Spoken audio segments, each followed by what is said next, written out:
Okay, now here's what I'm going to do. I'm going to disengage his hindquarters right over there, and I'm not going to push him. There, we're done.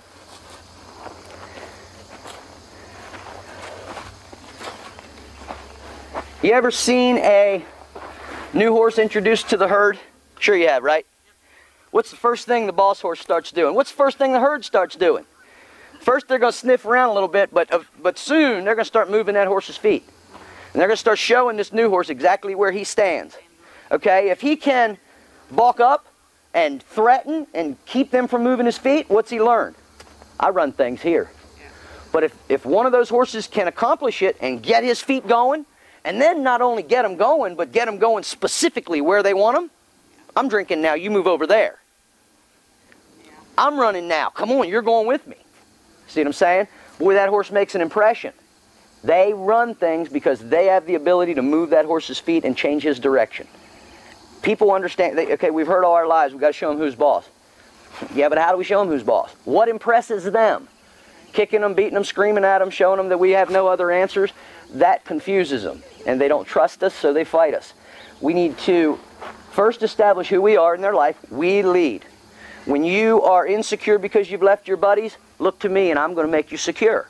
Okay? You don't have to worry about going out here on the trail with me and leaving them behind, because I'm going to give you the same security they're giving you, because I know how to lead you. But most horse owners don't have that. And I honestly can say most and feel comfortable. Probably 90% horses have their owners trained. Yes. Okay? Yep. So I want to focus my program on helping you understand how I'm getting what I'm getting. I want you to understand not only your horse better, but all horses. Look at your horse as a teacher for you, because really all your horse has done is make you stop, say, wait a minute, this is not working, we need to do something else. Yeah. And as you take these new steps, you're going to discover some things about your horse that are just going to wow you. Oh, I'm sure. I mean, I've made my life out of this because it's addicting. I mean, if you love horses, you can affect a change like you can see from this type of training. You're just going to get hooked and you just grow. Everything you learn here will help you with every single horse you deal with. I've not done any round pen work with her at all. I had to use some of the round pen principles to get a hold of her out of the stall, because, you know, she would, of course, want to hide in the back and point her butt at you. So I basically threw the lead rope at her butt, made her butt uncomfortable, and taught her if she brought her nose to me in the stall, she could be comfortable. I used that to halter her, taught her to lead. I've thrown my rope at her. I shook my bag at her.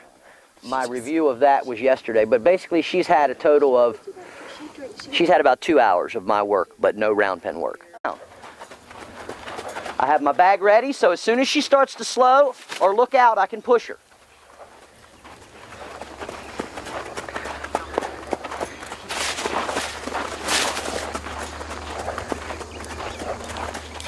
As I move her forward, staying behind the girth line, I'm watching her left eye. And I can see there, did you see that? Where that left eye came to me? I know I can get her to make a change of direction right there to the inside.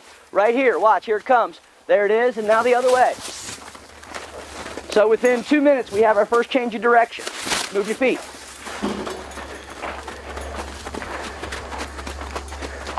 Move your feet. My bag has a lot of authority. I want to be careful what I do with it. When I need to use it, I'm going to bring it out front. When I'm finished, I'm going to bring it behind me in a neutral position and just use my body to push the horse. If I stand in the center of the pen and just shake my bag and shake my bag and shake my bag, it's going to become ineffective. Okay?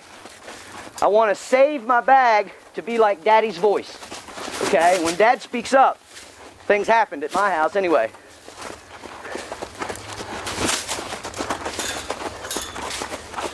Push. Now I'm going to just move a little bit in front of the girth line and watch that right eye.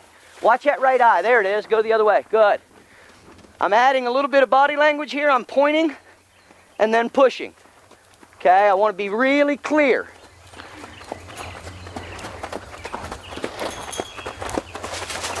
My behavior is very important if I want to change her behavior. Again, I'm going to move in front of the girth line, put a little pressure on the hip. There it is, go the other way. Nice job. Move on. Move on.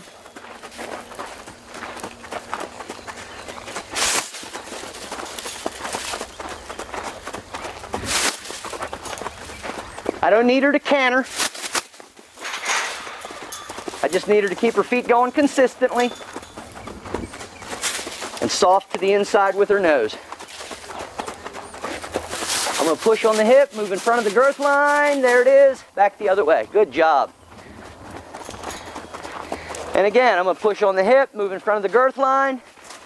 There it is. Move on.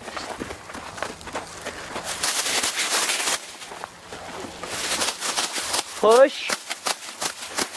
The other way.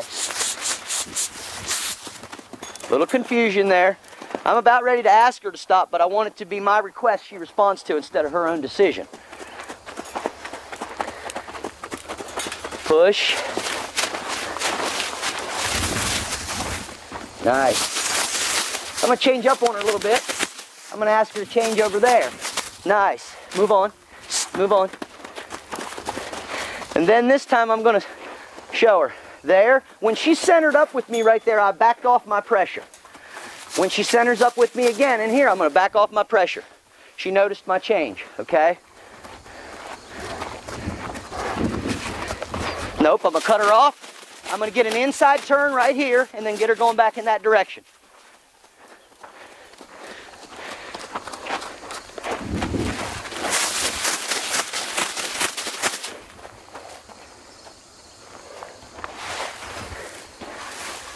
So right here, I'm going to teach her to stand still. I'm going to face her in. If she'll stand when she's centered, and she didn't, she ran through. If she stops her feet when she's squared up with me, I'll let her stop her feet, right there. I want her to stop her feet. Anytime I want her head, I'm just going to put a little pressure on her hip. I'm going to teach her, here's the stall door, you come to me. I don't come to you.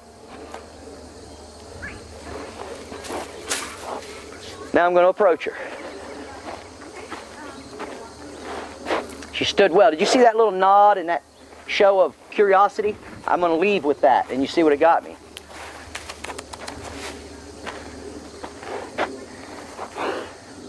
Again, I'm going to move her this way. And then this way, I want her to stand still. I'm going to square her up with me, and then remove my request. There. Look at me.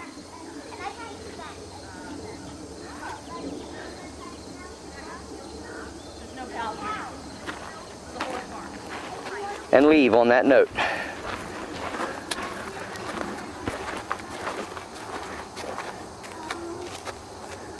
See, so many times people try to trap their horse. Okay, yeah, I want her. I'm about ready to put a halter on her. But I want to make sure she's giving me her head, and I'm not taking it. There will be a lot of unpleasant things in her mind that I want her to do as we proceed into the future, okay? I will ask her to do things that she says, no, it doesn't look fun. I have to be able to lead her those places with confidence myself, and I have to build her confidence and her trust in me. In order to do that, I'm going to have to put her in some stressful situations and teach her that I can bring her out comfortable on the other side, okay? And you saw me do some of this work on the previous horse. And she's had this work done, so it won't take long. Since she's already had this work done, remember on the other horse I kind of threw it out there? Okay, one, he was loose. She's not ready to do this lesson loose yet. But with her, because I know she has already had some of this done, I'm going to give her a little more freedom here. And I'm just going to throw my rope.